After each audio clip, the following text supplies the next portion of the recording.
Assalamualaikum. Waalaikumsalam, sis. Baik Mbak, perkenalkan saya perawat Husnul Dwi Haryani, bisa dipanggil perawat Husnul, yang kebetulan pada pagi hari ini saya bertugas di shift pagi. Boleh Mbak sebutkan nama dan tanggal lahir Mbak? Nama saya Ani. Tanggal lahirnya Senin 5 Februari 97. Mbak Ani, baik, saya cek ya namanya. Iya, Iya betul dengan Mbak Ani. Baik Mbak, bagaimana perasaannya pada hari ini? ya beginilah sis, saya sudah kayak bagaimana ya sus, masa iya saya masih seperti ini kenapa payudara sus. Baik. Mbak Ani, jadikan ini semua itu sebagai sabar dan tabahnya Mbak Ani. Nah, Mbak Ani dengan diagnosa kanker payudara ini bukan berarti Mbak Ani itu langsung menyerah dengan keadaan, karena Allah itu sudah merencanakan sebuah hal yang indah nantinya, dan ini sebagai rasa syukur Mbak Ani untuk bisa menerima dengan lapang dada, seperti itu Mbak Ani. Oh ya, sebelumnya bagaimana dengan ibadah-ibadah selama ini Mbak Ani? Ya, saya alhamdulillah masih bisa rajin sholat sus. Tapi semenjak ini akhir-akhir ini kan kondisi saya menurun drastis ya sus. Jadi saya terkendala sama saat mau wudhu sus. Kan ibu saya yang menjaga saya itu sering keluar. Jadi saya sering di sini sendirian sus. Oh, seperti itu. Berarti kendalanya Mbak Ani itu adalah bingung ataupun merasa tidak bisa ketika tidak ada bantuan untuk mengambil air wudhu ketika hendak sholat. Nah, Mbak Ani itu sudah bisa tayamum apa belum? Sudah bisa sih sus, tapi saya sudah lupa sus. Oh, lupa ya, baik. Biar nggak lupa lagi, saya ajarkan ya. Bersedia kan Mbak Ani? Iya. Ya. Jadi Mbak Ani nanti tidak perlu repot lagi ke toilet untuk mengambil air wudhu, tapi Mbak Ani bisa tayamum ketika nanti mau sholat. Nah, caranya itu Mbak Ani, boleh Mbak Ani sambil mengikuti gerakan saya? Iya. Caranya kedua tangan diangkat ya, wabil khusus telapak tangan. Nah, setelah itu Mbak Ani bisa tempelkan ke tembok. Nah, kebetulan Mbak Ani bednya di tembok sini ya, di tembok. Berapa lama sus?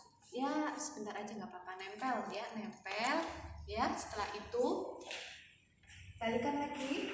Nah, kita tiup 3 kali dari bagian tangan kanan sampai kiri, 3 kali ya. Oke, ya, bagus sekali, 3 kali. Lalu usapkan ke wajah juga 3 kali. 1, 2, 3. Nah, sudah 3 kali. Lalu usapkan di telapak tangan, punggung tangan ya, seperti ini sampai pergelangan tangan. 3 kali juga dari tangan kanan dulu. Baru setelah itu selesai, tangan kiri 3 kali juga. 3 kali ya. Nah, setelah itu selesai. Nah, ini bisa melakukan tayamum seperti itu sebelum sholat. Niatnya gampang. Kalau Mbak Ani bisa pakai bahasa Arab, ya bisa dengan bahasa Arab. Kalau memang Mbak Ani kesulitan, Allah itu maha tahu dengan doa-doa hambanya.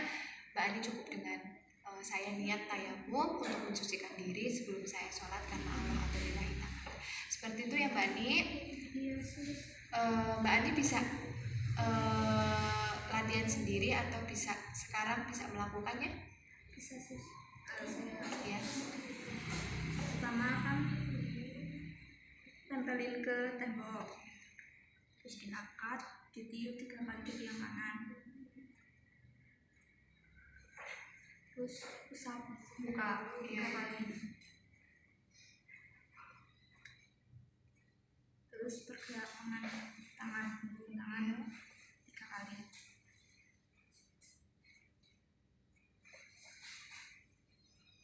Udah selesai sih. Bagus sekali Mbak Ani. Oh ya Mbak Ani, saya ngobrol-ngobrol sebentar boleh ya Mbak Ani? Selama ini Mbak Ani dengan ibadah-ibadah yang lain gimana? Ataupun Mbak Ani merasa seperti apa sih dengan kondisi yang seperti ini? Saya merasa tertekan sekali ya Sus. Saya kan masih muda, apalagi saya juga belum menikah ya Sus. Malah saya terkena penyakit seperti ini Sus, kan jadi saya kan jadi dilema sekali Sus. Oke. Hal yang harus dilakukan Mbak Ani adalah menerima dengan takdir Allah. Mbak Ani harus bisa memegang prinsip ini, bahwa Allah juga sudah berfirman ya dalam surat Al-Baqarah, di mana yang berbunyi la yukallifullaha nafsan illa wus'aha, bahwa Allah tidak akan membebani seorang hambanya di luar batas kemampuannya. Jadi apa yang terjadi sekarang ini adalah Mbak Ani pasti bisa melewati hal ini, karena Allah pun sudah berjanji dalam firman-Nya tidak akan membebani di luar batas kemampuan hambanya. Jadi Mbak Ani harus lapang dada seperti itu, dan juga Mbak Ani juga nggak boleh marah-marah. Karena apa? Ketika Mbak Ani marah-marah terus, frustasi dengan keadaan ini justru akan malah memperburuk kondisi fisiknya Mbak Ani, juga psikisnya Mbak Ani. Karena Nabi Muhammad juga bersabda ya, yang berbunyi la tahto walakal jannah, yang artinya janganlah kamu marah karena bagimu surga.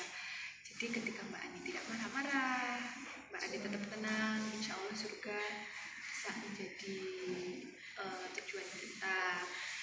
Pun Mbak Ani juga harus tetap bersyukur dengan kondisi yang seperti ini. Mungkin Mbak Ani merasa ini semua sebagai penderitaan seperti itu ya, karena Mbak Ani masih muda, tetapi punya penyakit kanker seperti ini. Tapi Mbak Ani harus tetap bersyukur, karena di luar sana ada yang lebih parah menderita penyakit daripada Mbak Ani. Mbak Ani ini masih bisa diobati karena baru stadium 2 ya. Iya, insya Allah bisa diobati dengan rajin kemoterapi dan lain sebagainya. Pokoknya Mbak Ani harus tetap bersyukur, karena Allah juga sudah berfirman dalam Quran surat Ibrahim ayat 7 yang berbunyi la in sakartum wala azidannakum wala in kafartum inna adzabi lasyadid, yang artinya jika kamu bersyukur kepada Allah maka akan kutambah nikmat, tapi ketika kamu kufur kepada nikmat Allah, azab Allah itu sangat pedih. Jadi itu buat motivasi hidupnya Mbak Ani, sehingga Mbak Ani tidak murung terus, tidak stres, tidak depresi, seperti itu ya Mbak Ani. Kira-kira Mbak Ani sering baca Quran belum? Ya sering sih. Harus sering baca Quran ya Mbak Ani, karena itu juga sebagai obat kita, sebagai asyifa, sebagai obat kita dengan membaca Al-Quran. Atau kalau memang kesulitan untuk membaca Al-Quran, Mbak Ani juga bisa mendengarkannya melalui Murotal Quran, mulai dari YouTube atau audio-audio yang lain, bisa menjadi alternatif untuk menenangkan hatinya Mbak Ani, sehingga Mbak Ani tetap bersabar, tetap tawakal atas ketetapan Allah. Mungkin itu Mbak Ani, karena memang sudah banyak ngobrolnya, saya pamit ya. Mbak Ani tetap semangat, jaga sholatnya, jaga ibadah-ibadah yang lain. Saya pamit. Mungkin nanti kalau Mbak Ani perlu bantuan bisa menemui saya di ruang perawat, atau mungkin keluarga bisa memanggilnya ke ruangan perawat, seperti itu. Saya pamit. Ya, terima kasih ya Su. Ya, mari kita baca hamdalah bersama. Alhamdulillah Mbak Ani sudah lebih lega. Saya pamit. Assalamualaikum.